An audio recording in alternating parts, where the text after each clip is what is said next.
Lance, I'm curious. I think for Olave, we all saw last year, rookie season, maybe not the best quarterback situation in terms of Winston gets hurt early. And then obviously Andy Dalton, respectable veteran, but maybe we didn't get to see, those big plays from time to time that we wanted to. Yet he still had over 1,000 yards, had a lot of great moments.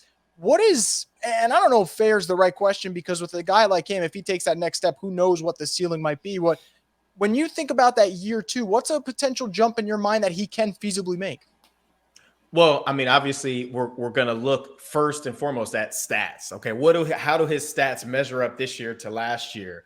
I don't know if that's necessarily the best way to go about it, because Michael Thomas is going to be back, because Rashid Shaheed is going to be getting more targets, because we've got a Taysom Hill that's healthy, we've got a Jawan Johnson, we've got multiple running backs and other receivers that can make plays. I'm not saying he's not going to have 1,000 yards, but I think the way that he's productive in this offense will say a lot about his role in this offense, whether he's a legit 1B or if he becomes the number one receiver in this offense, even with a Michael Thomas out there. Who are we going to in clutch situations? Who are we going to on third downs and mediums and third and longs when we know we need a catch? Who are we going to in the red zone? That's when you really start to see the next step, is if the offense, the coaches, and the play calls kind of rely on him to kind of make those plays. Whereas last year, I almost feel like he was the number one because he had to be thrust into that role, and the ball was almost being force fed to him because we didn't have a lot of productivity around him.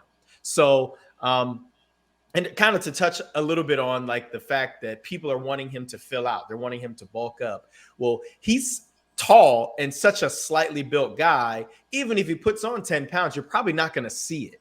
But when you will see it is in the games, is in those contested situations, is him being able to break through tackles and kind of run away from guys. That's when you'll see it. Him being strong at the point of attack right there.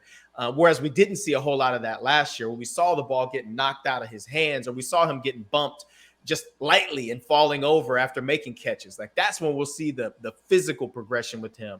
And yeah, like I said about kind of knowing if he's taking that next step, I think that's something that we'll see over time. Throughout the offseason, it's going to look like, he's a Pro Bowl guy and everybody's going to be singing his praises. But when we get into the real season and those bullets are flying, we'll know if he's ready to take that next step or not.